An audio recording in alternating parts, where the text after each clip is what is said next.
नमस्कार, India voice देख रहे हैं आप। मैं हूं आपके साथ आकांक्षा त्रिपाठी और अब बुलेटिन की शुरुआत करेंगे बड़ी खबर के साथ। एडीजी बी मुरुगेशन का बड़ा बयान सामने आया है।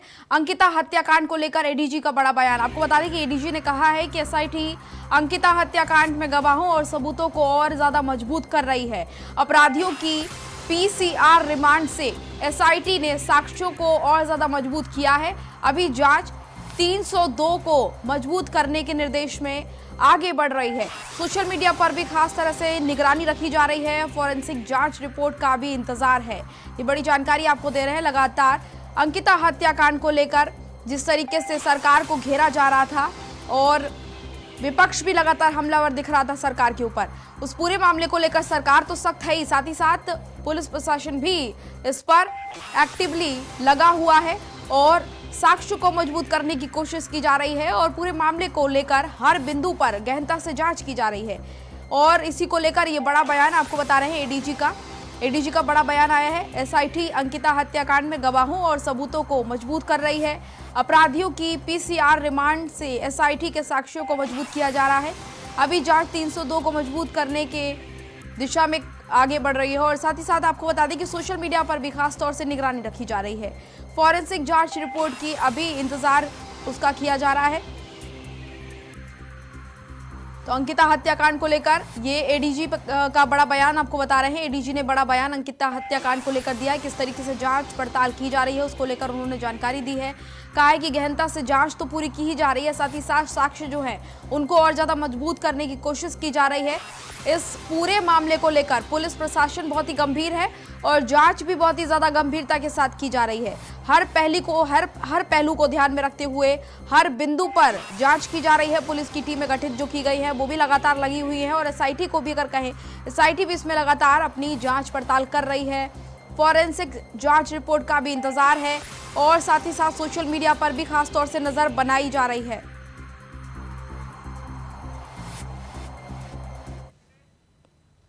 इससे पहले प्रदेश के मुखिया पुष्कर सिंह धामी एक दिवसीय दौरे पर चंपावत पहुंचे और वहां पर सीएम धामी ने सर्किट हाउस हेलीपैड चंपावत पहुंचकर लोगों से मुलाकात की और उसके बाद आपको बता दें कि चौकी गांव में पहुंचकर सीएम ने भीमपुत्र घटोत्कच के मंदिर में आयोजित घटोत्कच महोत्सव में शिरकत किया और यहां पर सीएम धामी पहुंचे हुए थे। आज सीएम धामी का चंपावत दौरा और इस दौरे के दौरान सीएम धामी हेलीपैड पहुंचे, सर्किट हाउस हेलीपैड पहुंचे और फिर घटोत्कच महोत्सव में भी उन्होंने शिरकत की। तो सीएम धामी के काशीपुर के दौरे की जानकारी आपको दे रहे हैं। आज का दौरा सीएम का और अब ये भी जानकारी है कि मां मनसा देवी के मंदिर के लिए भी जाएंगे सीएम धामी। तो फिलहाल आपको बता रहे हैं सीएम धामी का काशीपुर दौरा, जहां पर क्या कुछ कार्यक्रम उनका रहा उसकी जानकारी हमने आपको दी। इससे पहले प्रदेश के मुखिया पुष्कर सिंह धामी एक दिवसीय दौरे पर चंपावत पहुंचे और सीएम धामी ने दोपहर सर्किट हाउस हेलीपैड चंपावत पहुंचे और वहां पर जाकर उन्होंने चौकी गांव में पहुंचकर भीमपुत्र घटोत्कच के मंदिर में महोत्सव में शिरकत किया और आपको बता दें कि पूजा यहां पर की उन्होंने। सीएम धामी का आज चंपावत दौरा और दौरे के दौरान कई कार्यक्रम यहां पर रहे जिनमें सीएम ने शिरकत की।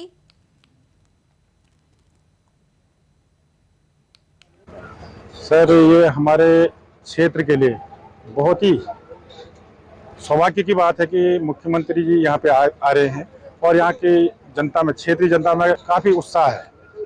जो मेले का उत्साह था वो डबल हो गया है। अंकिता हत्याकांड मामले में जहां एक तरफ एसआईटी टीम जांच की फाइनल रिपोर्ट तैयार करने की कवायद में जुटी हुई है, तो वहीं दूसरी तरफ प्रदेश में अभी भी अंकिता हत्याकांड मामले को लेकर जनता में आक्रोश देखने को मिल रहा है। हालांकि अंकिता हत्याकांड मामले के बाद प्रदेश में कई तरह के बदलाव भी किए जाने की मांग उठने लगी है और इसी क्रम में उत्तराखंड के पूर्व मुख्यमंत्री त्रिवेंद्र सिंह रावत ने प्रदेश में तेजी से फैल रहे थाईलैंड कल्चर पर सवाल खड़े किए हैं। त्रिवेंद्र सिंह रावत ने अंकिता हत्याकांड पर ही बोलते हुए ये सवाल खड़े किए हैं।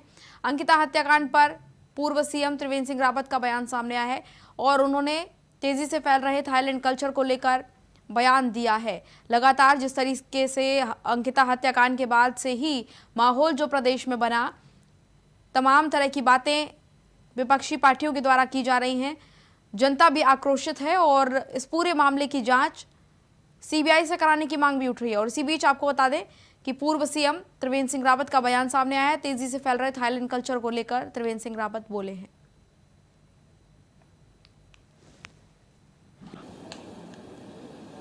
हमको अपने कल्चर के हिसाब से सब चीज़ें डेवलप करनी चाहिए। दुर्भाग्य से अगर हम थाईलैंड का कल्चर करेंगे या विदेशी कल्चर लेंगे तो तमाम तरह की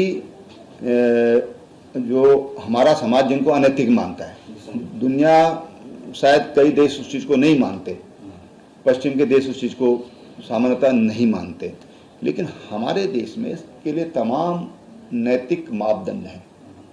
उन नैतिक मापदंडों का हमको पालन करना चाहिए।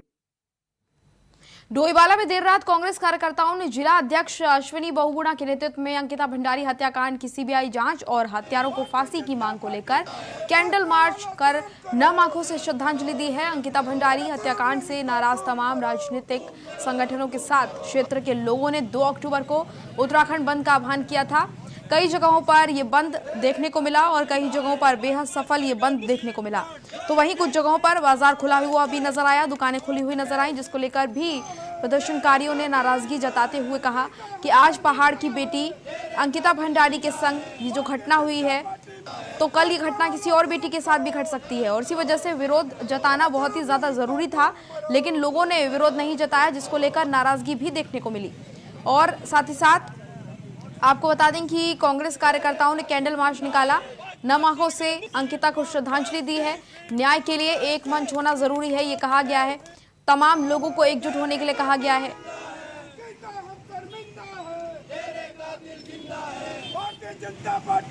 आज इतने दिन हो चुके हैं और हम लोग एक ही बात कर रहे हैं कि अभी तक जो आपके एसआईटी है वो ये समझ नहीं आ रहा कि वो मोबाइल फ़ोन जिसके बाद भी उन्होंने फ़ोन किया वो कहाँ से वो फ़ोन आया।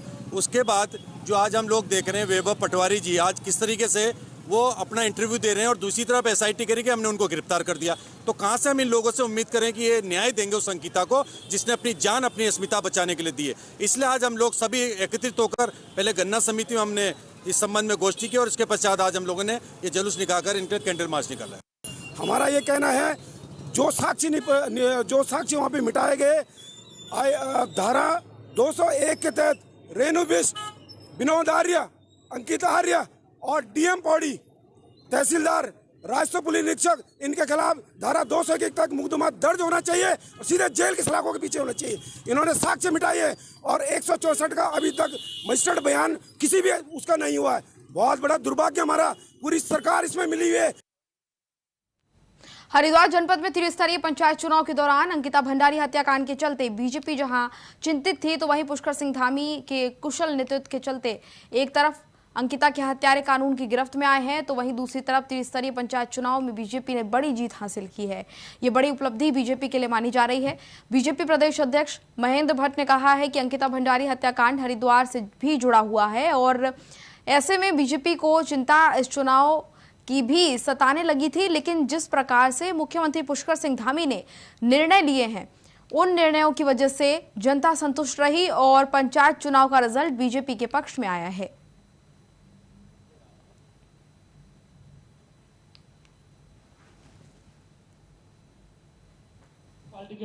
अंकिता भंडारी मामला हरिद्वार से भी जुड़ा हुआ था।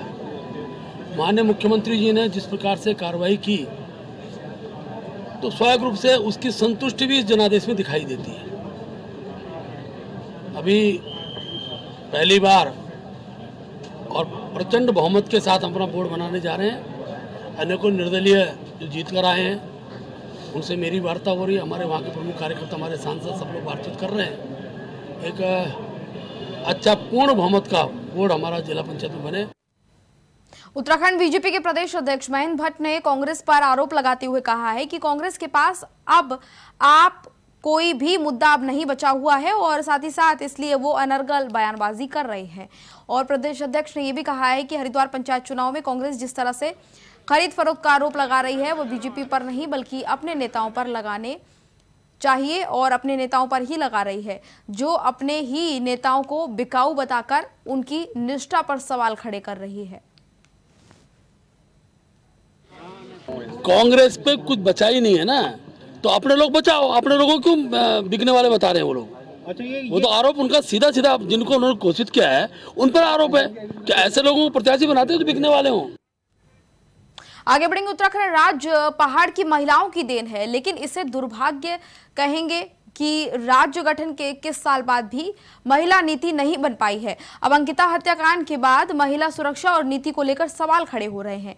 महिला आयोग के मुताबिक विभागों के सुझाव लेकर महिला नीति का संशोधन ड्राफ्ट तैयार कर इसे सरकार को सौंपेंगे। तो वहीं और उत्तराखंड महिला आयोग के अध्यक्ष कुसुम कंडवाल ने कहा है कि स्पा सेंटर्स की गाइडलाइंस तैयार है, जिसे जल्द ही लागू किया जाएगा। साथ ही कहा कि महिला आयोग महिला नीति भी तैयार करने जा रही है, जिसकी रूपरेखा जल्द तैयार की जाएगी।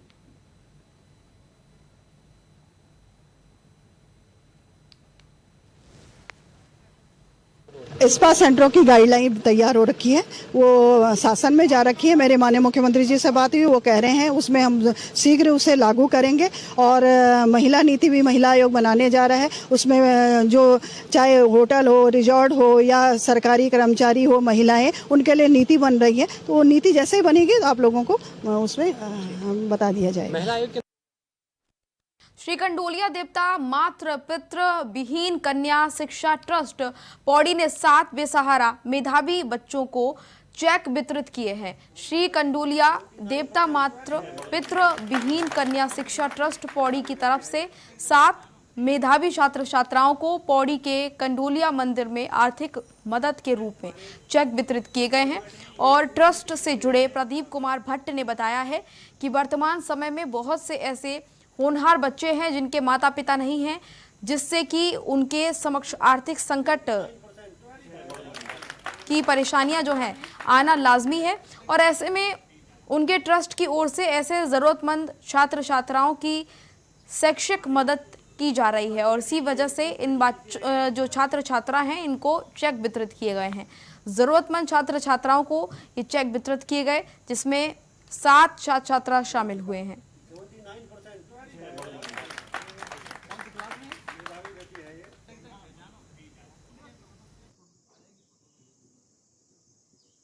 आज जो हमने ये मातृ पितृविहीन कन्याओं को जो चेक वितरित किए वो केवल 7 कन्याओं को किए, क्योंकि विद्यालय बहुत दूर दूर हैं और दूर दूर के बच्चे भी इसमें पाए गए थे जो जिनको ये छात्रवृत्ति मिलनी चाहिए। क्योंकि विद्यालय दूर हैं तो हमने सोचा कि बाकी के जो हमारे पास 11 बच्चे हैं, उन 11 बच्चों के हम विद्यालय में जाकर उनको इस छात्रवृत्ति के चेक उनके प्रधानाचार्य के माध्यम से हम उनको वितरित करेंगे। मसूरी के पास टिहरी जिले में जौनपुर प्रखंड के सुरकुट पर्वत पर स्थित सिद्धपीठ मां सरकुंडा का मंदिर मौजूद है। और यहां पर माना यह जाता है कि यहां आने वाले किसी भी भक्त को देवी मां निराश नहीं करती हैं, मनोकामनाएं पूरी करती हैं। नवरात्र को लेकर मां सरकुंडा में भक्तों का तांता लगातार लगा हुआ है। यहां पर भक्तों का पहुंचना लगातार जारी है। कई भक्त यहां पर पैदल पहुंचते हैं और मां की आराधना करते हैं, मां के दर्शन करते हैं, तो कई ट्रॉली से मंदिर पहुंचकर मां सरकुंडा के दर्शन करते हैं। अलग अलग तरह की मान्यताएं हैं भक्तों की। और पौराणिक कथाओं में जिक्र है कि सती दहन के बाद मां सती का सिर यहीं पर गिरा था और इसी वजह से मां सरकुंडा देवी का नाम जो है जाना जाता है। इस मंदिर को सरकुंडा नाम से जाना जाता है। आपको साथ ही साथ ये बता दें कि इन सभी बातों का उल्लेख जो है केदारखंड और स्कंद पुराण में भी मिलता है। सरकुंडा माता के बारे में जानकारी स्कंद पुराण में भी मिलती है, केदारखंड में भी इसको लेकर जानकारी मिलती है। ये मंदिर बहुत ही प्राचीन और यहाँ पर भक्तों का तांता लगातार लगा रहता है। बड़ी संख्या में भक्त यहाँ पर पहुँचे हैं। और नवरात्रि की बात करें तो नवरात्रि के दौरान तो भक्तों का यहाँ पर जो हुजूम उमड़ता है वो देखने ही लायक होता है। पूरा माहौल भक्तिमय हो जाता है, भक्त मातामय हुए नजर आते हैं।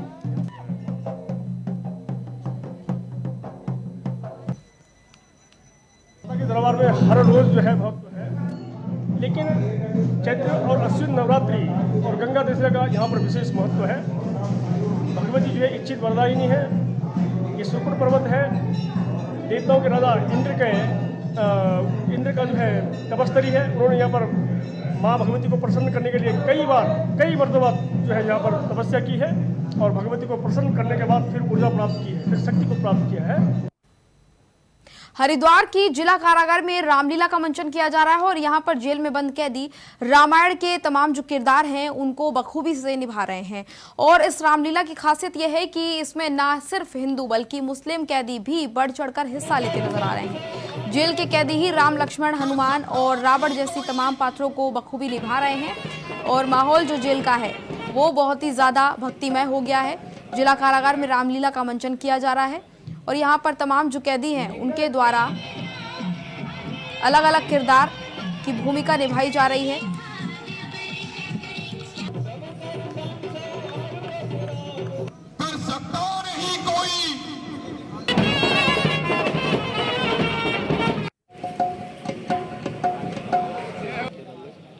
बहुत अच्छा लग रहा है, जैसे कि मैं राम का रोल कर रहा हूँ। मुझे ऐसा खुद फील हो रहा है कि रामचंद्र जी अपने व्यवहार में कैसे रहे होंगे। मर्यादा पुरुषोत्तम रामचंद्र जी का व्यवहार देखते हुए मुझे खुद में अपने आप में अच्छा फील महसूस हो रहा है और मैं आगे अपने जो गलती मेरे से हो गई है उसको सुधार करते हुए अपना अच्छा जीवन व्यतीत करने की मैं आगे सोचूंगा। विगत वर्ष की भांति इस वर्ष भी जो है कारागार में रामलीला का आयोजन किया जा रहा है और हमारे सारे बंदीगण जो है बहुत उत्साहित हैं। पिछले 1 माह से जो है बहुत इसकी वो रिहर्सल कर रहे थे जो हमारे कलाकार लोग हैं और आज आपने देखा होगा कि ये जो जितने भी अभिनय हुए हैं, जो भी इनका परफॉर्मेंस हुआ है बहुत अच्छा हुआ है। बिल्कुल इन्होंने जो एक रामायण काल को जो है इन्होंने बिल्कुल यहाँ सजीव कर दिया है और आज हम और ये जो है इनके जो मेहनत का परिणाम है, जो इनके प्रयासों का परिणाम है वो जो है। और रामलीला की तैयारी सभी मिलजुल कर बहुत धूमधाम से कर रहे हैं, जिसमें मुस्लिम, हिंदू, मुस्लिम सभी भाईचारे के साथ में इस कार्यक्रम में लगे हुए हैं। मैं खुद एक मुसलमान हूँ, मोमडन हूँ, लेकिन मैं हर धर्म को मानता हूँ, सभी से मिलजुल कर चलता हूँ और सबके साथ में प्यार से रहता हूँ। और वरिष्ठ अधीक्षक महोदय जी भी मुझ पर बहुत विश्वास करते हैं। मैं इन चीज़ों को नहीं मानता कौन हिंदू कौन मुस्लिम, मैं एकता पे विश्वास करता हूँ। ये बहुत ही अच्छा लगा। हमने पहले फिल्मों में जेलें देखी थी, जेलर देखे थे, आपने वो सुना होगा, कालिया फिल्म देखी होगी, जेलर कितने खतरनाक, उनका जो अलग ही रूप होता था। परंतु हमने पहली बार देखा जो जेलर साहब हमारे यहाँ रोशनाबाद हरिद्वार की जेल में है, उनका पूरा प्रयास है कि जितने भी कैदी उनके यहाँ हैं सबको सही रास्ते पे लेके आए। तो हम इनके लिए जितना भी इनको अप्रिशिएट करें उतना कम है। हरिद्वार में जिला कारागार में चल रही रामलीला के दौरान खास नजारा देखने को मिल रहा है और रामलीला के दौरान राम की बारात निकाली गई जिसमें तमाम कैदी और तमाम बंदी रक्षक भी जमकर थिरकते हुए नजर आए। बता दें कि इन दिनों जिला कारागार हरिद्वार में रामलीला का आयोजन किया जा रहा है और जो यहाँ पर तमाम कैदीगण हैं उन्होंने अलग अलग पात्र रामलीला के निभाए हैं। पुलिसकर्मी कह लें या फिर कैदी कह लें, सभी इस रामलीला में जो राम की बारात निकाली गई उस दौरान सभी थिरके, सभी झूमते गाते हुए नजर आए और जो माहौल था वो बहुत ही सुंदर यहाँ पर राम में नजर आया। इस आयोजन में जिला कारागार में बंद कैदी मंचन कर रहे हैं। वरिष्ठ जेल अधीक्षक मनोज कुमार आर्य ने बताया कि जिला कारागार में दशहरे के दिन तक रामलीला चलेगी, जिसके लिए 1 महीने पहले से ही जो तमाम यहाँ पर बंदी हैं वो तैयारी कर रहे थे और जेल में जब राम बारात निकाली गई तो नज़ारा जो था वो देखने को मिला। कोई अपने आप को यहाँ पर रोक नहीं पाया, सभी यहाँ पर थिरकते हुए नजर आए। पुलिसकर्मी कह लें या फिर कैदी कह लें, कोई अपने आप को नहीं रोक पाया और ये नज़ारा जो देखने को मिला जिला कारागार में बहुत ही अद्भुत था। सभी यहाँ पर नाचते हुए नजर आए।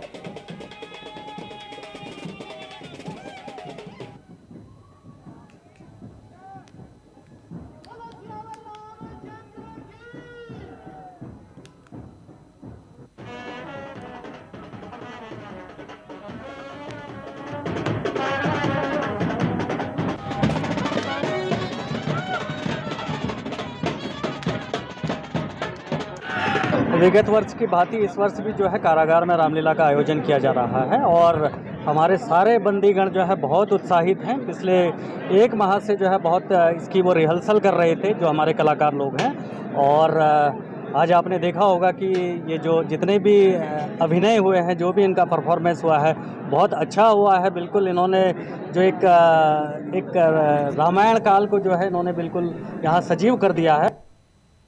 सिखों के पवित्र स्थल हेमकुंड साहिब में 2 इंच बर्फ जम गई है और जिससे कि हेमकुंड साहिब में ठंड भी शुरू हो गई है। ठंड के बावजूद भी श्रद्धालुओं में कोई कमी यहां पर नहीं दिख रही है। जिस तरीके से संख्या यहां पर श्रद्धालुओं की पहुंच रही है वो ये बताने में साबित हो रही है कि किस तरीके से श्रद्धालुओं में उत्साह है। और साथ ही आपको बता दें कि हेमकुंड साहिब के कपाट 10 अक्टूबर को बंद होने हैं। ऐसे में हेमकुंड साहिब में श्रद्धालुओं का आना जाना लगातार लगा हुआ है। यहाँ पर 2 इंच बर्फ भी जमी है, लेकिन श्रद्धालु अभी भी यहाँ पर पहुंच रहे हैं और पूजा अर्चना यहाँ पर करते नजर आ रहे हैं। सर्दी काफी ज्यादा यहाँ पर हो गई है, लेकिन आस्था जो है बिल्कुल भी कम नहीं हो रही है भक्तों की। हेमकुंड साहिब के कपाट इस वर्ष 10 अक्टूबर को बंद हो रहे हैं। आज रात हल्की हिमपात हेमकुंड साहिब में हुई है, जो कि अमूमन इस समय में होती ही है। यही कारण है कि 5 धामों में हेमकुंड साहिब के कपाट सबसे पहले बंद किए जाते हैं, क्योंकि यहाँ पर पहले सप्ताह में अक्टूबर के हिमपात शुरू हो जाता है। मेरा निवेदन है कि जिसने यात्रा पे आना है वो कृपया 10 तारीख से पहले आ जाए। हिमपात इतना नहीं है कि यात्रा सुचारू ना रह सके, यात्रा बिल्कुल सुचारू है।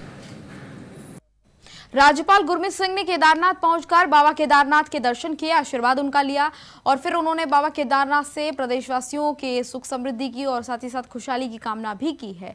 भ्रमण के दौरान केदारनाथ के तीर्थ पुरोहितों से मिलकर राज्यपाल ने बातचीत की, तमाम व्यवस्थाओं के बारे में जानकारी ली, केदारनाथ धाम की तमाम व्यवस्थाओं और उनमें सुधार की संभावनाओं से अवगत भी कराया है। राज्यपाल ने आदि गुरु शंकराचार्य की समाधि स्थल पर पहुंचकर प्रतिमा के दर्शन भी किए हैं और राज्यपाल ने बाबा केदारनाथ के भी दर्शन किए, प्रदेशवासियों के लिए सुख समृद्धि की कामना की, आदि गुरु शंकराचार्य की प्रतिमा के भी दर्शन किए।